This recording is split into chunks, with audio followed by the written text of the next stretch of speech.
Vande Mataram, all the students. Today we will keep continue the lesson The Sound of Music, part first. Evelyn Glennie listens to the sound without hearing it. This is the third part of this chapter, and from seventh number paragraph we are going to start it.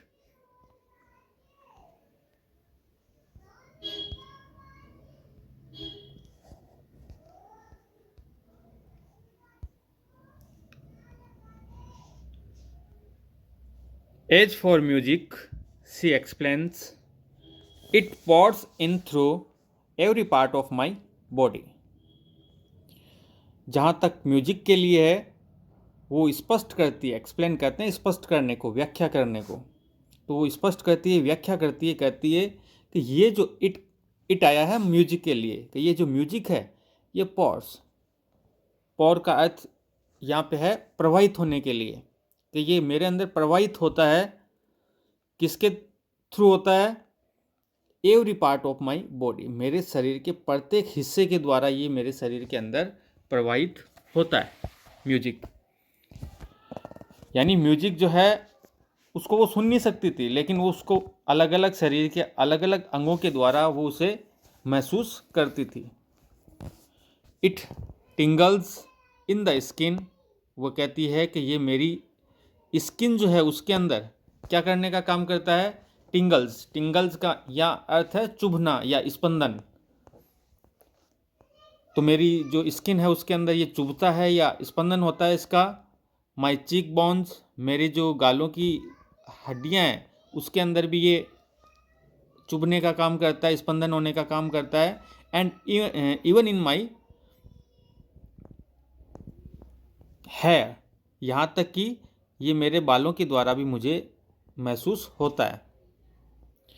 When she plays, जब वो बजाती है, the जाइलफोन, जब वो जाइलफोन वाद्य यंत्र को बजाती है, सी कैन सेंस, तो वो अनुभव कर सकती है, महसूस कर सकती है द साउंड, जाइलफोन का जो साउंड होता है, संगीत का जो साउंड होता है उसको महसूस कर सकती है।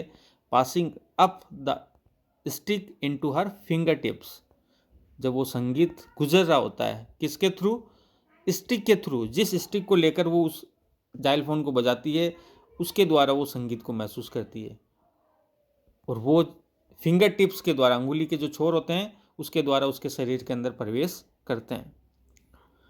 Bye leaning against the drum, जब वो ड्रम बजाती है तो उसके ऊपर जब वो झुकती है, लीन कहते हैं झुकने को। सी कैन फील, तो वो महसूस कर सकती है द रेजोनेंसेज, रेजोनेंसेज का अर्थ होता है गूंजना, इको। तो इसकी जो गूंज होती है वो महसूस कर सकती है। फ्लोइंग इनटू हर बॉडी, जो उसकी शरीर के अंदर प्रवाहित होता है, फ्लो कहते हैं बहाव को। ऑन अ वुडन प्लेटफॉर्म, जब वो किसी लकड़ी के प्लेटफॉर्म के ऊपर खड़ी होती है। सी रिमूव्स हर शूज, तो वो क्या करती है उस समय? अपने शूज को खोल देती है, क्योंकि वो जो कंपन हो रहा है लकड़ी के प्लेटफॉर्म पे वो उसको अपने पैरों के द्वारा महसूस करना चाहती है।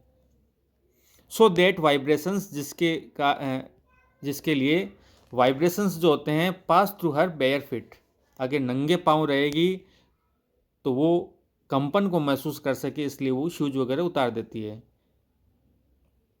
Bare feet and up her legs, और वो संगीत उसके पैरों के द्वारा उसके बॉडी के अंदर प्रवेश करता है।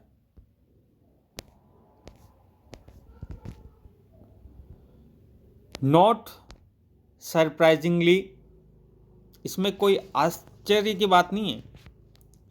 एवलिन डिलाइट्स हर ऑडियंसेस, एवलिन जो है वो प्रसन्न करती है किसको? उसकी जो ऑडियंस है, यानी अपने श्रोताओं को वो खुशी प्रदान करती है। डिलाइट का यहाँ अर्थ है खुशी, प्रसन्नता। इन 1991 she was presented with the royal Philharmonic societies prestigious soloist of the year award. 1991 के अंदर उसे एक अवार्ड दिया गया था, प्रेजेंट कराया था, प्रदान करना। ये कौन सी संस्था ने दिया था? Royal Philharmonic society. और इसका ये एक प्रेस्टिजियस कहते हैं प्रसिद्ध को, विशिष्ट या प्रसिद्ध, उसका soloist of the year award दिया गया था उसको। सेज मास्टर पकनिस्ट, जो मुख्य मास्टर पकनिस्ट है तालवादक, जिनका नाम है जेम्स ब्लेड्स, वो कहते हैं गॉड में हैव टेकन हर हियरिंग, कि भगवान ने उसकी श्रवण शक्ति जो थी सुनने की वो तो ले ली, but he has given her back something extra ordinary, लेकिन उन्होंने उसके बदले में एवलिन को क्या दिया है? कुछ असाधारण। एक्स्ट्रा ऑर्डिनरी का मतलब होता है असाधारण। वोट वी हियर, जिस चीज को हम सुनते हैं, सी फील्स, उस चीज को वो महसूस करती है।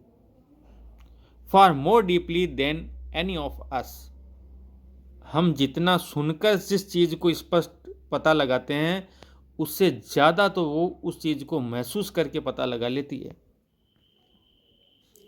दैट इज वाई, इसीलिए सी एक्सप्रेसेस म्यूजिक सो ब्यूटीफुली, इसीलिए वो म्यूजिक को अभिव्यक्त कर पाती है इतने सुंदर तरीके से। एवलिन कन्फेसेस, एवलिन स्वीकार करती है। कन्फेस का अर्थ है स्वीकार करना। That she is something of a workaholic, कि वो किस प्रकार की महिला है? वर्कहॉलिक। वर्कहॉलिक उस व्यक्ति को कहते हैं जो अपने कार्यों के अंदर रुचि लेता है, जो कभी भी थकता नहीं अपने कार्य से, उसको वर्कहॉलिक कहते हैं। I have just got to work, मुझे कार्य करना है, अक्सर वो ये ऐसा कहा करती है। ऑफन हार्डर, मुश्किल वाला काम करना है, देन क्लासिकल म्यूजिशियंस, जो शास्त्रीय संगीतज्ञ हैं उनसे भी ज़्यादा कठोर परिश्रम मेरे को करना है। But the rewards are enormous, उसे जो रिवॉर्ड्स प्राप्त हुए हैं, जो उपहार प्राप्त हुए हैं, उसकी मात्रा विशाल है, यानी बड़ी मात्रा में उसे प्राइज मिले। Apart from the regular concerts, दैनिक जो कंसर्ट्स होती थी, संगीत सभाएं, उनके अलावा भी Evelyn also gives free concerts in the prisons and hospitals. Evelyn इसके अलावा मुफ्त के अंदर प्रिजन, जेल में जाया करती थी, हॉस्पिटल जाया करती थी, और वहाँ भी अपनी प्रस्तुति फ्री के अंदर देने का काम करती थी।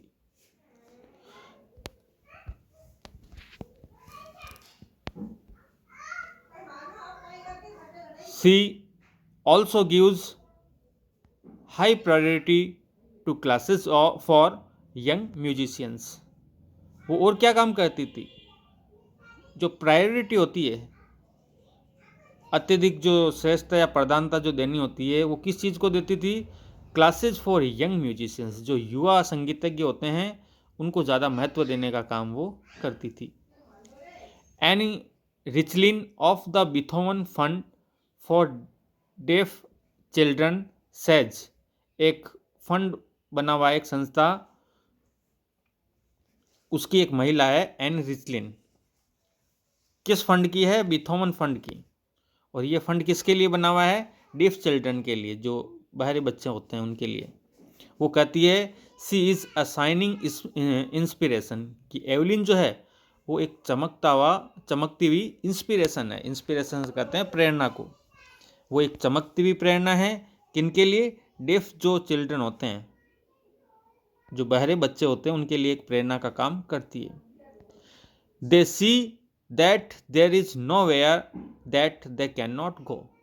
जब वो एवलिन को देखते हैं बच्चे, तो वो इस रूप में देखते हैं कि संसार के अंदर ऐसी कोई सी भी जगह नहीं है जहाँ वो नहीं जा सकते, या संसार में ऐसी कोई भी चीज़ नहीं है जिसको वो प्राप्त नहीं कर सकते। Evelyn Glenny has already accomplished more than most people twice her age।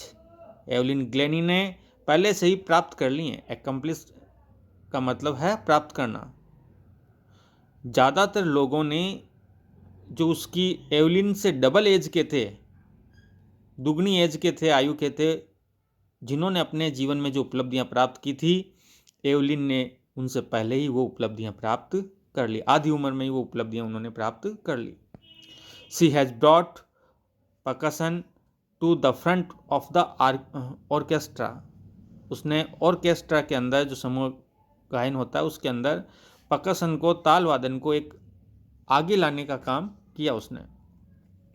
And demonstrated, और इसका प्रदर्शन किया, that it can be very moving, कि ये भी एक आगे बढ़ने का काम हो सकता है। सी हैज़ गिवन इंस्पिरेशन, उसने प्रेरणा देने का काम किया, टू दोज, उन लोगों को प्रेरणा देने का काम किया, हु आर हैंडीकैप्ड, जो लोग दिव्यांग होते हैं, विकलांग होते हैं, उनको उसने प्रेरणा देने का काम किया। People who look to her, जो लोग उसको देखते हैं, एंड से, तो वो उसको देख कर कहते हैं, if she can do it, कि यदि ये काम एवलिन कर सकती है, आई कैन, तो फिर मैं भी वो काम कर सकता हूँ या कर सकती हूँ।